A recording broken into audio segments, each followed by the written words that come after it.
Hello there, my zealots. It's Joshua coming at you today. Hey, how you doing? So here's a little bit of a social experiment. I decided today that we would do this live and unscripted down at a local coffee house. I don't know. I felt like it would. Since last time when we had the interview with Pastor, I thought it'd be a lot more fun just to hang out in the real world and talk to real people and ask them about their faith and stuff like that. I don't know.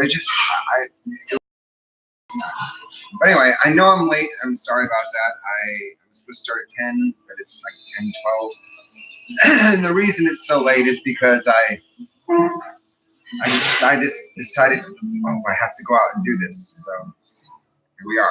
We're out. We're doing this. I don't know how this is gonna go. This is completely unscripted. I don't really have any idea what we're gonna be talking about, who we're gonna be talking to, if we end up talking to anybody, because I don't really know. I suppose I can fill you in on how my day yesterday. It was really cool. I decided to go running, so I decided to go running around Lake Patton. I ran around Lake Patton, ran into somebody. We started talking about God, and that was pretty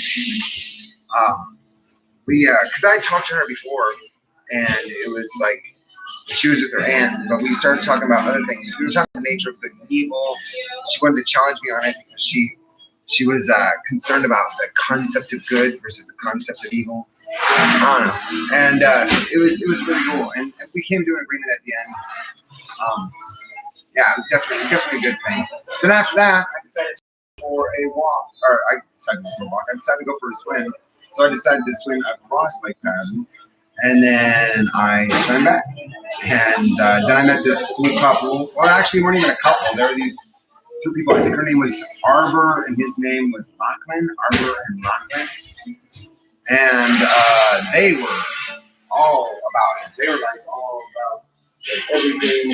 They had so many questions, and I tried to answer as many of them as I possibly could. They were really cool people. They asked for my number. They asked for my YouTube channel. They asked for everything. I gave them as much as I could. So with that in mind, I guess I should probably find something to fill time with. There is a concept of sower and seed, and I know that most Christians are well aware of that. And in the Bible, it gives a description of who the sower and the seed is. However, there's not a lot of descriptions about what is and is not the sower and the seed. So like it says that there are some seed thrown on the wayside. And then when you're building a garden or you're building a farm in that era, you would plow the land. And every time a rock would pop up, you would take that rock and put it to the border of your farm.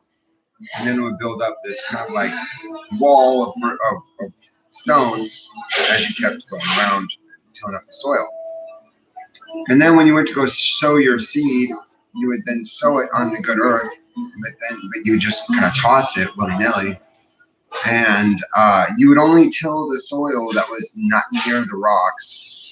Then there'd be like this little slip of land where it was too close to rocks to till, but not close enough that the rocks are going to smother you. But in that tight little area is all these weeds and thorns and thistles and stuff like that. Then you have the pile of rocks that was placed that were taken out of the soil. And then on the wayside, it's just barren wasteland. There's nothing. It's devoid of any kind of spirituality. Anyway, so I thought I would give an example of what each of these things looks like. Because it gives an example, but doesn't go into a lot of detail. Well, it gives anyway. So the sower goes out to sow, and some falls on the way. What does this look like in modern Christianity? Well, it looks like those people that hear the word of God and just don't care. They think it's funny. They're like atheists. They see Christianity and they know what the word says, and they just mock. They mock and they think it's ridiculous. They see no value in it, and that is a shame.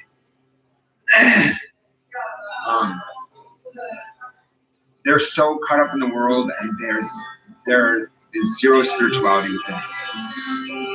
And so they just lay there in the wasteland to be devoured by birds. All right? Then you have the seed that falls on the stony soil. Now, these rocks used to be covered in earth, right? So when you pick them up, they're still dirty, like caked on dirt, and you toss this stone pile, right? So all these stones have dirt on them. And when you're throwing the seeds willy-nilly, they land on that dirt. When the rains come, it waters the seed, and that seed sprouts. And then they hear the word of God. That's the water. And then they believe it. And they become overjoyed by it. And then they seek to do it. And because their root hits the stone, they just stop. Their passion lasts for a moment, but in the end, it just peters out and withers to nothing. That is a lot of Christianity. Well, and the thing is, it's not even like it's like these Christians who have gone into the Word of God, become super zealous about it, and then realize that they can't sacrifice everything. This is something that you have to understand, man. Christianity is all about sacrifice. From Adam all the way to Jesus, it's always been about sacrifice. What are you going to sacrifice for God? What in this world can you not sacrifice? Adam was asked to sacrifice Eve. He couldn't do it. He adamantly, he refused. He was unable or unwilling to sacrifice Eve. And that cost us everything. Because he loved the world more than he loved God. And this is where we go back to the sower and the seed. Because the sower sows seed. And when the sower sows the seed in the weeds, it sprouts up. But because there's so many distractions in this world, and Adam had one distraction, that was Eve. And he could not give her up. Just couldn't give her up. That's very sad. But what are you going to do, right? We in this world have similar problems. If you're a brand new Christian, you're going to come across times where God asks you to sacrifice something, everything. And I don't even mean something, I mean everything. And that's daunting. Willingness to sacrifice everything? Nobody can do that. Well, some people can. I did it, but it's not easy, and I wouldn't recommend it. I mean, I would recommend it, but it doesn't make you happy. It doesn't. Sacrificing everything in your life for God is the hardest thing that we are supposed to. You're that seed thrown up amongst the weeds, and when you grow up amongst the weeds, you start to fall in love with the weeds. These weeds are my family. These weeds are my home. These weeds are everything I've ever known. If you get planted in the good soil, you grow up, there's nothing around you. Nothing. It's lonely. But it's good soil.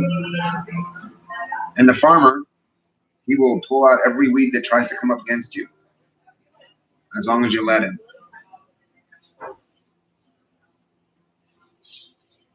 We're in a tough spot. Narrow and straight is the way, and few shall find it. Few. It means a limited supply. Uh, when you are part of God's elect,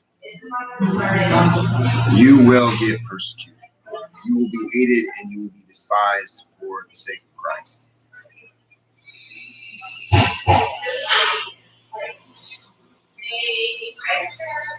It's just the way it is. I'll talk to you later. This is the sower and the seed. You guys have a great day. This is Bye.